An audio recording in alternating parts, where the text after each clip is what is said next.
बोलिए गोविंद गुरु महाराज की, बोलिए मामा बालेश्वर की, बोलिए गोटी अंबा की। आज आदिवासी अधिकार दिवस के उपलक्ष्य में इस आदिवासी तीर्थ स्थल गोटियांबा के इस प्रांगण में आयोजित इस कार्यक्रम में विशेषकर सबसे पहले हमारे जो मंच पे विराजमान इस क्षेत्र के अंदर और पूरे देश के अंदर आदिवासी समुदाय, साथ ही पिछड़ा दलित, मानवता को लेके काम करने वाले हमारे गोविंद गुरु महाराज को नमन करना चाहूंगा। मामा बालेश्वर जी को नमन करना चाहूंगा।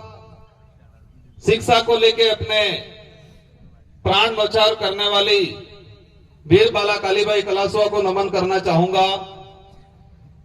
हमारे पड़ोसी अभी वर्तमान जो राज्य मध्य प्रदेश है, उस इलाके में अकाल के दौरान जो बड़े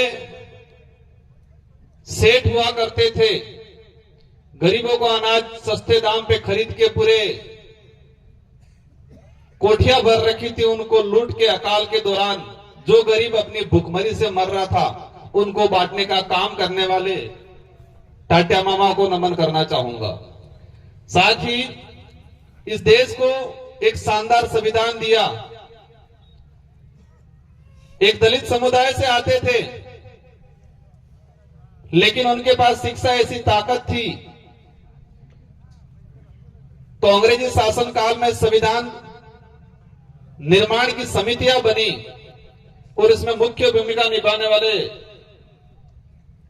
अंबेडकर जी को नमन, बिरसा मुंडा को नमन, और बांसवाड़ा के नाम से जो चर्चित है बादशाह भील चरपोटा, जिन्होंने बांसवाड़ा को बसाया, उनको नमन करना चाहूंगा। साथियों, आज का जो कार्यक्रम काफी चर्चित रहा। कुछ लोगों ने इस कार्यक्रम को काफी चर्चित बना दिया।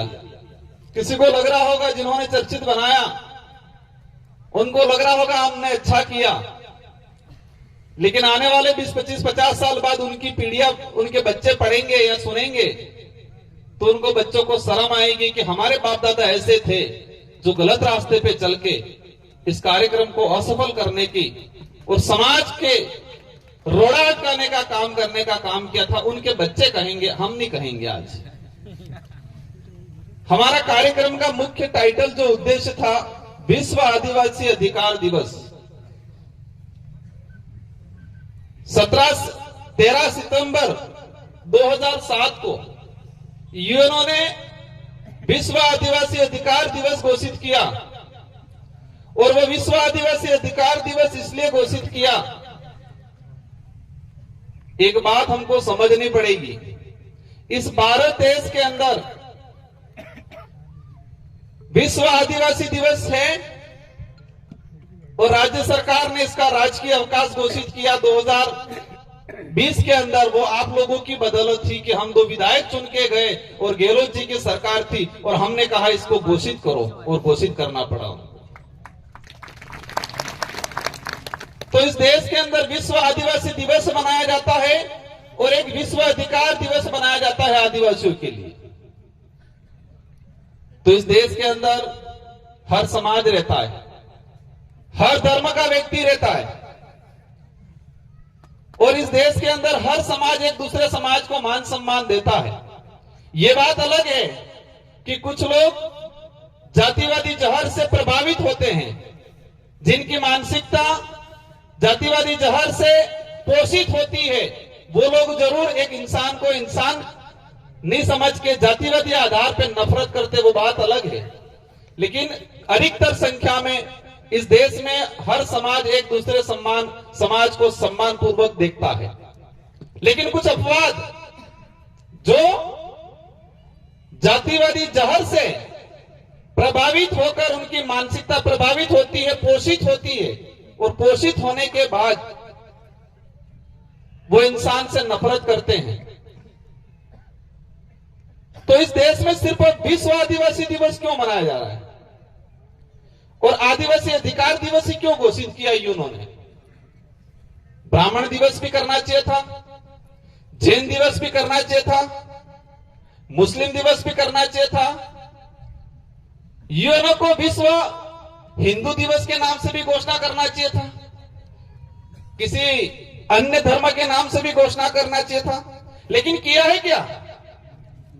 आदिवासी विश्व आदिवासी दिवस संयुक्त राष्ट्र संघ ने और 2007 के अंदर विश्व आदिवासी अधिकार दिवस एक मानवाधिकार दिवस है, क्योंकि मानव धर्म सबसे बड़ा धर्म मान लो।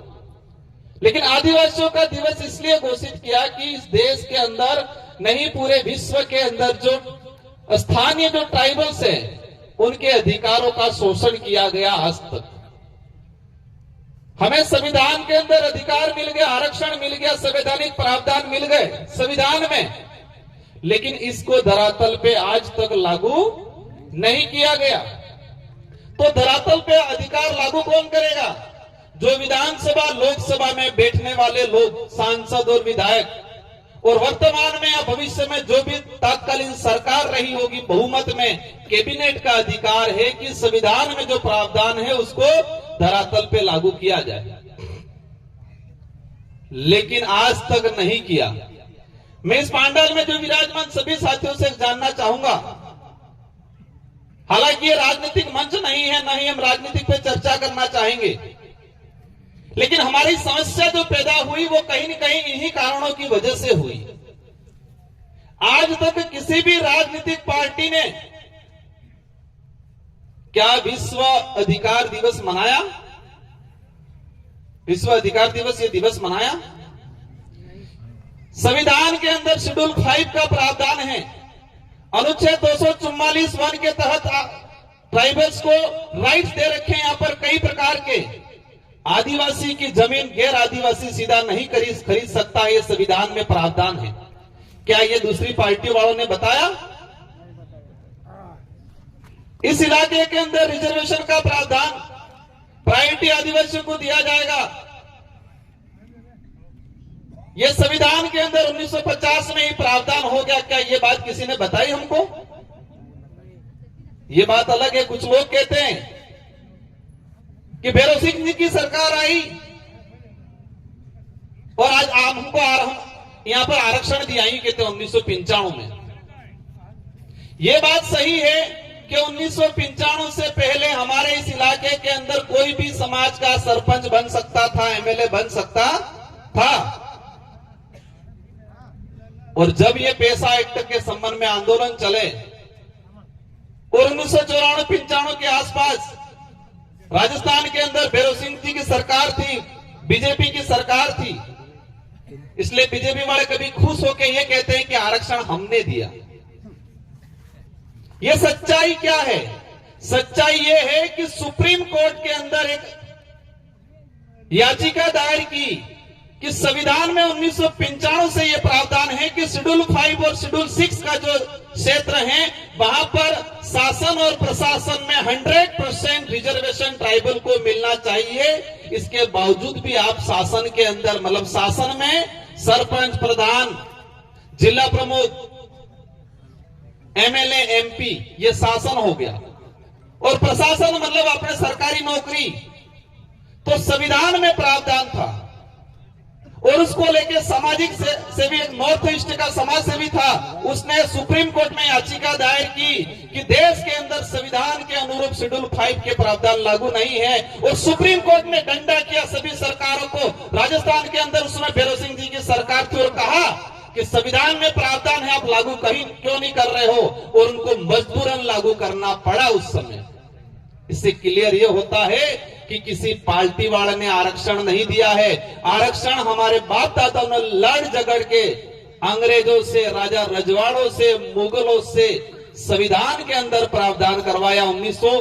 1875 का जो अधिनियम था उसमें यह शेड्यूल 5 का प्रावधान हुआ, और 1950 के अंदर संविधान के अंदर एज इट इज इसको लिया गया।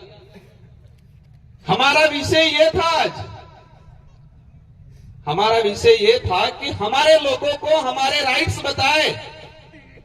अभी पूर्व वक्ताओं ने बताया, क्या बोला, पुलिस प्रशासन परेशान करता है, राजस्व वाले परेशान करता है।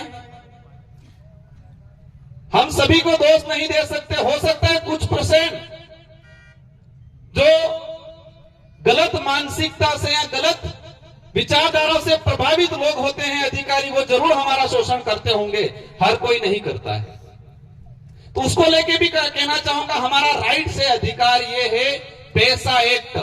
पेशा एक्ट में यह स्पष्ट कर रखा है कि 2 साल तक की सजा वाला कोई भी मामला संबंधित थानेदार सीधा थाने में मुकदमा दर्ज नहीं कर रहे, ये पेशा एक्ट में प्रावधान कर रखा है। 2 साल की कम सजा वाला छोटा मोटा मामला अगर कोई भी आदमी सीधा थाने में जाए तो संबंधित जो जांच अधिकारी है वो पेशा एक्ट की जो हमारी ग्राम सभा है उस ग्राम सभा को भेजेगा। ग्राम सभा पहली प्रायोरिटी देगी कि आपसे समझौता हो। ये कानून में लिखा हुआ है, पेशा एक्ट में लिखा हुआ है। ये बात कोई नेता बता रहे हैं, दूसरी पार्टी वाले बताते हैं। अब इस बात को करने के लिए हम आए थे यहां, संविधान की 5वीं अनुसूची के प्रावधान को बात करने आए थे। सुप्रीम कोर्ट के कई जजमेंट आए हैं, उस जजमेंट में कहा है कि आदिवासी हजारों साल से इस पे शोषण हुआ है, तो आजाद भारत के अंदर संविधान में जो प्रावधान है आदिवासियों को मिलना चाहिए। ये सुप्रीम कोर्ट और हाई कोर्ट के कई जजमेंटों ने कहा है। हम ये बात करने आए थे, लेकिन बात को, इस मुद्दे को भटकाने के उद्देश्य से ये पहली बार नहीं हो रहा है। और हमें भी पता था ये चीजें आएगी, हमारा अड़चन, हमारा विरोध भी होगा, हमें गालियां भी देंगे, हमारे साथ धक्का मुक्की करने भी आएंगे भविष्य में, क्योंकि कुछ लोगों को मानसिक रूप से गुलाम बना रखा है। क्या कर रखा है? मानसिक रूप से गुलाम। हम अधिकार की बात करने आए, उन्होंने धर्म की बात को लाके रख दिया। लायक नहीं लाए यहां। क्या कहा? राजकुमार का विरोध करेंगे। राजकुमार 2 बार विधायक रहा, 84 की जनता ने मुझे बनाया, और तीसरी बार आप सब ने रात दिन मेहनत करके मुझे सांसद बनाया। 2 बार विधायक रहते हुए विधानसभा में मैंने ये बात बोली है। ऐतिहासिक आधार पे ये स्पष्ट है कि आदिवासी समुदाय की परंपरा, धार्मिक व्यवस्था किसी भी धर्म से मेल नहीं खाती। संवैधानिक प्रावधानों से यह स्पष्ट है कि आदिवासी समुदाय धर्म पूर्वी है। और कई सुप्रीम कोर्ट और जजमेंट के जो आए हैं उससे यह स्पष्ट है कि आदिवासी न हिंदू है, न ईसाई है, न मुस्लिम है, न बौद्ध है।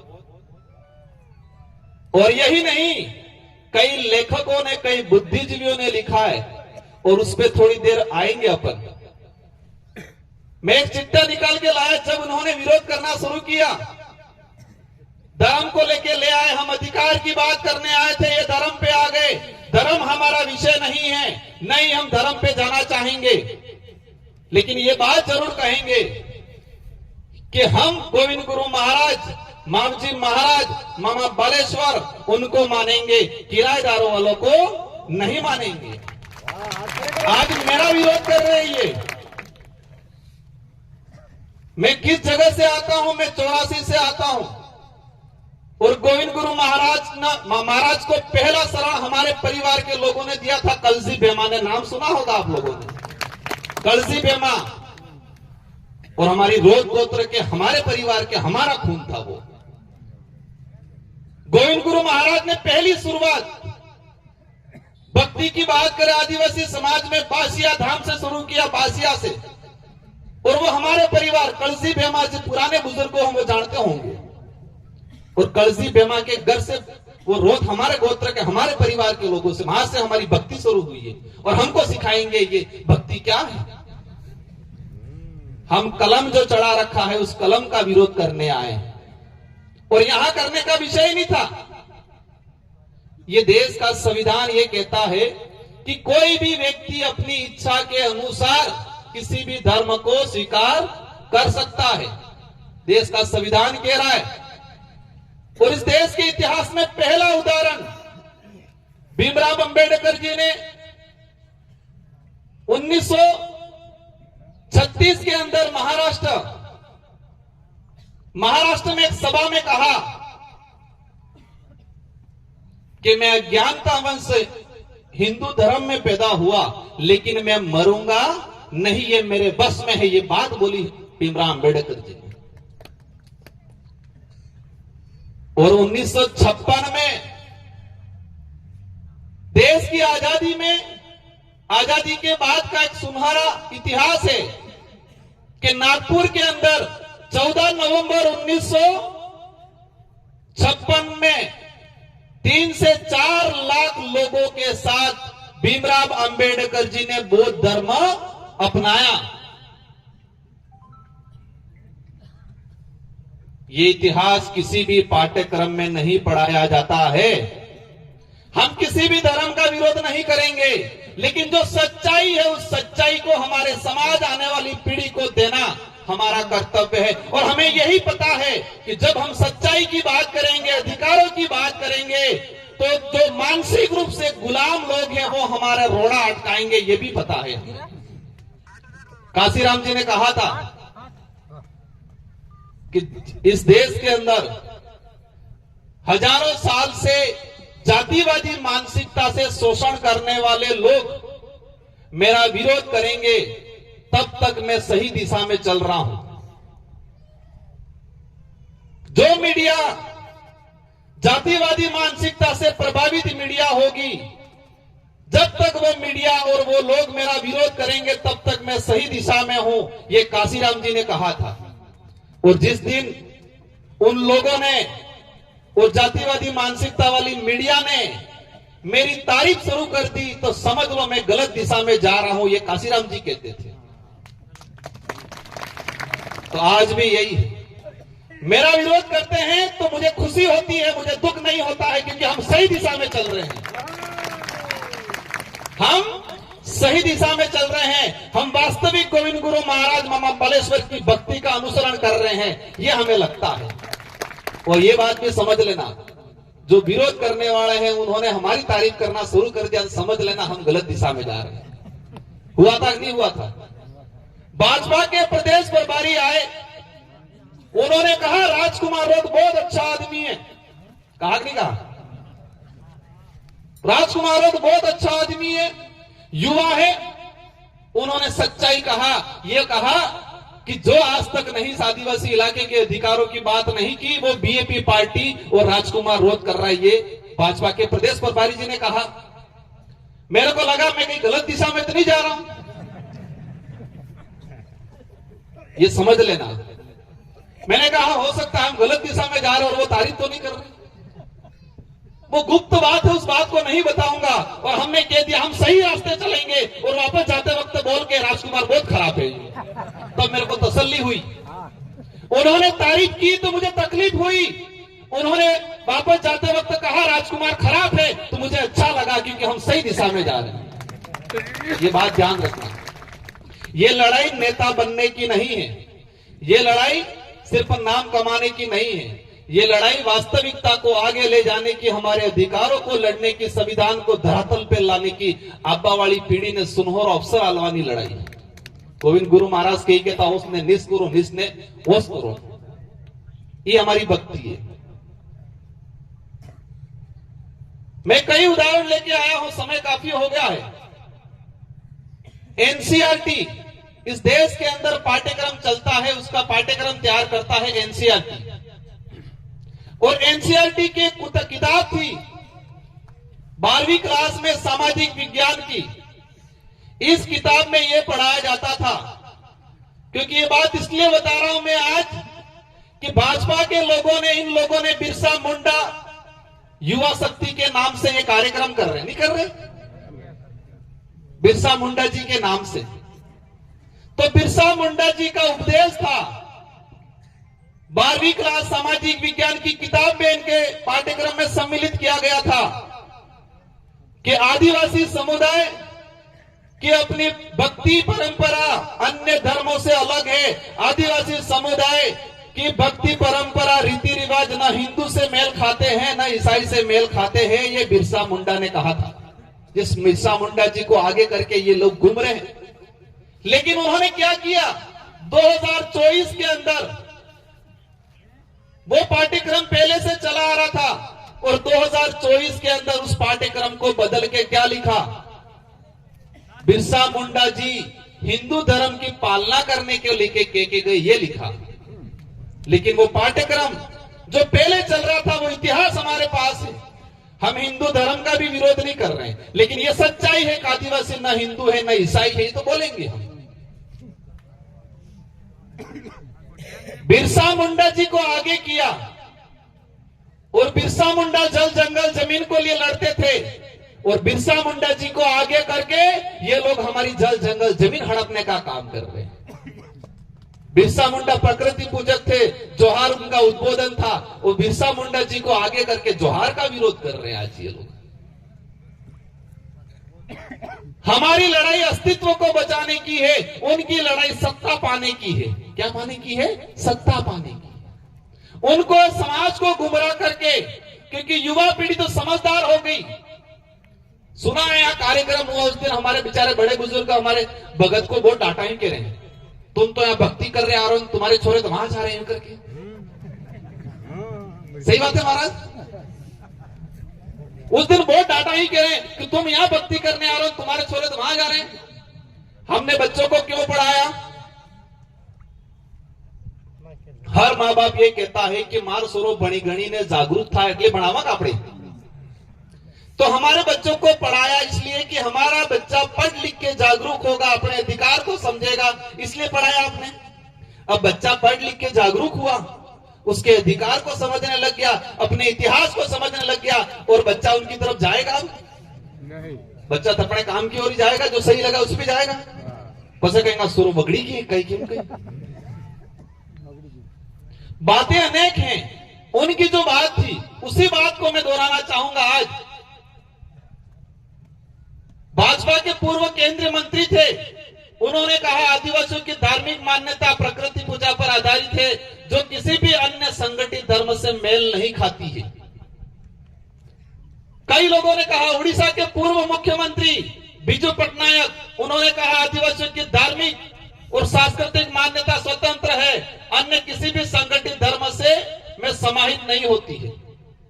और झारखंड के अंदर 2020-21 में मीडिया के साथी विशेष ध्यान दे, झारखंड विधानसभा के अंदर 2020 में एक प्रस्ताव पास किया गया विधानसभा के अंदर कि आदिवासी समुदाय धर्म पूर्वी है और आदिवासी समुदाय न हिंदू है न ईसाई है। ये झारखंड विधानसभा से प्रस्ताव पास करके आदिवासियों का अलग धर्म कॉलम के लिए डिमांड भेजा दिल्ली केंद्र सरकार को।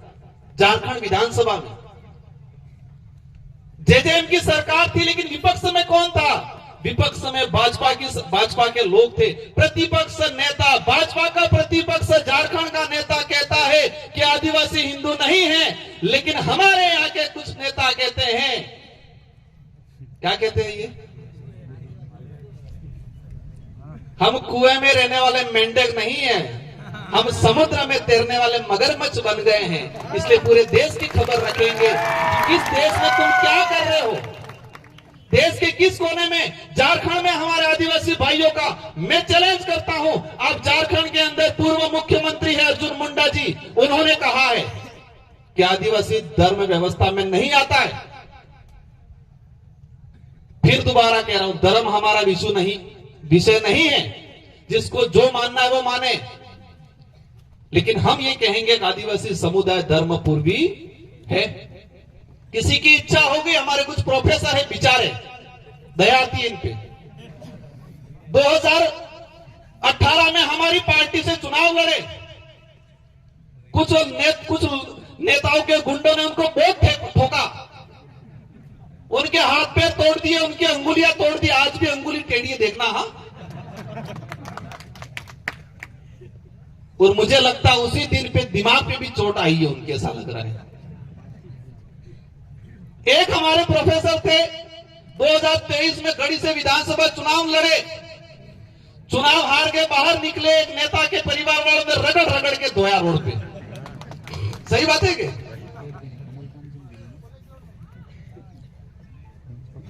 फिर भी वो कहां जाके चले गए? जिनको रगड़ रगड़ के उनको मारने वाले थे वही घुसे। तो उस दिन से इनके दिमाग पे चोट आई है। इसलिए बेचारे हमारे साथी कह रहे थे हमको कहीं नहीं उलझना है, वो बेचारे हैं, इन पे दया करनी है। समाज क्या सोचता था आप अपने अस्तित्व के लिए? एक प्रोफेसर साहब कुछ पहले दिन तो कह रहे थे कि आदिवासी किसी धर्म में नहीं आता है, और आज कह रहे हैं कि वर्ण व्यवस्था में आप मानो कोई दिक्कत नहीं, आप सूत्र में जाके मानो, हमें कोई दिक्कत नहीं है, आपको अच्छा लग रहा है जो धर्म मानो, हम विरोध नहीं कर रहे। यहां पर भी जो बैठे हम किसी को ये पाबंद नहीं कर रहे, जिसको कि इस देश का संविधान आजादी देता है प्रत्येक व्यक्ति को। आज देश के अंदर हम देख रहे हैं ये सारा खेल है दिमाग का। कुछ विचारधारा ने ये किया, आदिवासी समुदाय को इनको कमजोर करना है, दलित को कमजोर करना है, माइनॉरिटी को कमजोर करना है, तो उनको आपस में लड़ाओ। और आपस में लड़ाने का एक साधन देखा उन्होंने धर्म। मानसिक गुलामी सबसे बड़ी गुलामी होती है। और मैं कई बार कहता हूं मानसिक विकलांगता, एक आदमी थे कि पोख थे कि विकलांग रहे, आपने देखा है विकलांग है, देखा नहीं देखा है, और एक दिमाग थे कि विकलांग कहवाए, ये देखा है आपने नहीं देखा है। तो कुछ विचारधारा आरएसएस जैसे संगठनों ने हमारे समाज के कुछ लोगों को दिमागी रूप से विकलांग करके छोड़ दिया है। और जो दिमाग से विकलांग है ये हम में सब डहा बुजुर्ग लड़वा में बड़द बुजुर्ग, ये उदाहरण मैं बार बार देता हूं, उसको आज भी दूंगा मैं, क्योंकि बड़द अभी के तवे लाट ले। अपने जब बारिश का समय आता है तो पेलो डाहो थोड़ो खाइन काटो था, अपने ये बड़ा दिन के डाहो कहीं बड़द अब काटो थाइन पसे डहा डहा बड़द बड़द लड़ाई सी की तेने हेंगड़ो भांगे कि नहीं भांगे। अब हेंगड़ो भांगी जाए, साटा के गाड़ी पड़े तेरा कीड़ा पड़ी थी, यार दिमाग में हो पड़े कीड़ा, ते कीड़ा पड़वा बाद भी यहाँ बड़द में कई फर्क नहीं पड़ा, खाए એટલે ખાય સરે એટલે સરે, આપણે और आकत और भी फरे ओले। लेकिन घर तनी विचार करता है, मालिक विचार करता है कि मेरे बड़द के दिमाग में कीड़े पड़ गए हैं, कल उठा के इस बड़द को नुकसान होगा, इस बड़द का इलाज कराना पड़ेगा। फिर डॉक्टर ढूंढता है, वो फिर डॉक्टर लाता है, उस बड़द को व्यवस्थित जो काटो रोकड़ू में मादी नहीं बादी खोटे मादी बराबर बेचा टाचा है खोटे मादी हेंगड़ो मादी पसे डॉक्टर ने हाथे डॉक्टर बराबर पहले रुई गाली ने सफाई करे कीड़ा काढ़े, वो डॉक्टर बड़द बेन बे पोगे ठेके कीड़ा काढ़ी पसे दवाई नाके फिर डूसो करे अंदर पैक करे, बड़द बेन बे पोगे ठेके ठेके नहीं ठेके। फिर वो बड़द उस मालिक को, उस डॉक्टर को दुश्मन की तरह देखता है और बार बार दौड़ के मारने जाता है। लेकिन उस बेचारे मालिक और उस डॉक्टर ने उस बड़द की भलाई का काम किया कि नहीं किया? लेकिन उस बड़द को क्या लगता है दुश्मन है, ये लगते कि नहीं लगते? तो हम भी, हमारे समाज के कुछ लोग दिमागी रूप से विकलांग हैं, उनके दिमाग में हमारी विचारधारा की दवाई डाल डाल के, हमारे विचारधारा की दवाई डाल डाल के, रूट डाल डाल के इलाज करते हैं। तो भला बड़द वजन ठीक हम आवे नहीं आवे। लेकिन चिंता मत करो, हम तो डॉक्टर हैं, हमारी दवाई में इतनी ताकत है कि वो इलाज बराबर करेगी, उनका नहीं तो उनके बच्चों का भी इलाज होगा विचारधारा के आधार पर। और ये बात सत्य है कि यहां पर राजकुमार रोत इंपोर्टेंट नहीं है, यहां पर कांतिभाई आदिवासी इंपोर्टेंट नहीं है, यहां पर जयकृष्ण भाई इंपोर्टेंट नहीं है, यहां पर विचारधारा इंपोर्टेंट है। ये बात आप सबको ठान के जानिए। मतलब दवाई इंपोर्टेंट है, डॉक्टर इंपोर्टेंट नहीं है। हम डॉक्टर है, सिर्फ दवाई बनाने वालों ने बनाई है बहुत जोरदार, और उस दवाई को हम तरीके से बराबर रूप से डाल डाल के कीड़े निकाल निकाल के डालते हैं, दवाई अच्छे से इलाज करने का काम किया है। और यहां रोकने की बात करें, यहाँ का सांसद तो हम लोग मध्य प्रदेश, महाराष्ट्र, छत्तीसगढ़, झारखंड, पूरे देश के कोने में जाके कार्यक्रम करते हैं। लेकिन मैं उलझना नहीं चाहता हूं, और के जो कुतरू थाई जाए આપણે છેડો સીટી સર આનામોસ આપણે ભલાઈએ हमें किसी की लाइन को कम नहीं करना है, उनकी लाइन अपने आप कम हो रही है। उनकी लड़ाई सत्ता पाने की है, हमारी लड़ाई अस्तित्व बचाने की है, हमारी लड़ाई इंसानियत बचाने की है। मामा बालेश्वर कौन थे? यूपी से इटावा के पंडित थे, ब्राह्मण थे नहीं थे? मामा बालेश्वर एक ब्राह्मण थे, लेकिन इन्होंने हमारे समाज के लिए रात दिन मेहनत करके इस समाज में जन जागरण किया। आप भगवान के बराबर मान रहे हैं नहीं मान रहे? हम मानते हैं। ये पैसा एक्ट कानून आया छत्तीसगढ़ के अंदर, बस्तर में एक कलेक्टर थे बीडी वर्मा, कलेक्टर थे शर्मा, बीडी शर्मा छत्तीसगढ़ में कलेक्टर थे। और शर्मा जी ने देखा कि यहाँ के आदिवासियों की हालत खराब है, कुछ लोग मनुवादी प्रकार के लोग इनकी शोषण कर रहे हैं। और उस समय जो तात्कालीन कलेक्टर थे बीडी वर्मा और शर्मा, उन्होंने आदिवासी समाज के लिए काम करना शुरू किया और इस्तीफा दिया कलेक्टर के पद से। वो शर्मा थे, लेकिन आदिवासियों के काम कर किया तो बस्तर शहर के अंदर उनका जुलूस निकाला वहां के मनुवादी लोगों ने, जिनके अंदर इंसान को इंसान से नफरत करने की विचारधारा रहती है, जिनके अंदर कूट कूट के जातिवाद भरा रहता है। उन्होंने, वो कलेक्टर थे, उन कलेक्टर का भी जुलूस निकाला वहां, गले में जूतों की माला पहना के। आज वहां के लोग वहां पर संविधान मंदिर बनाया है, उनकी पूजा करते हैं बस्तर में आज। तो हम यहां भी कहना चाह रहे हैं, अगर बनना है तो मामा बालेश्वर की तरह बनो, बीडी शर्मा की तरह बनो, जो गरीबों के हित में सोच के काम करते थे। हम किसी का विरोध नहीं करेंगे, लेकिन तुम हमारी भोले का, हमारी अज्ञानता का शोषण करोगे, उसके आधार पे हमें प्रताड़ित करोगे, हमारे जमीन हड़पोगे, हमारी भक्ति को अशुद्ध करके तुम्हारी कलम वाली भक्ति को चढ़ाओगे, हम स्वीकार नहीं करेंगे। इसलिए साथियों, ये लड़ाई आने वाली पीढ़ी को लेकर लड़ रहे हैं। और आदिवासी समुदाय ऐसा है कि आज तक किसी भी गरीब व्यक्ति का शोषण नहीं किया है। 1000 घर आदिवासी रहेगा, एक कोने भी पंडित जी या कोई भी समाज का आदमी एक सिंगल घर होगा, आदिवासी समुदाय उसकी रक्षा करेगा, उसको परेशान नहीं करेगा। लेकिन देश के कोने में यह स्थिति है कि दूसरे समाज का बाहुल्य क्षेत्र है और हमारा गरीब आदिवासी दलित का अगर घर है तो वो रात दिन शोषण करने की सोचते कि नहीं सोचते? देश के इतिहास में उठा के देख लो, आदिवासियों के राजा रहे, महाराजा रहे, लेकिन आदिवासियों ने किसी का शोषण नहीं किया। आज ये हमारे खून में है। इतना दयालु समाज, इतना भोला समाज, इतना सच्चा समाज। हम देख सकते हैं महाराणा प्रताप को कंधे से कंधा मिला के साथ दिया कि नहीं दिया?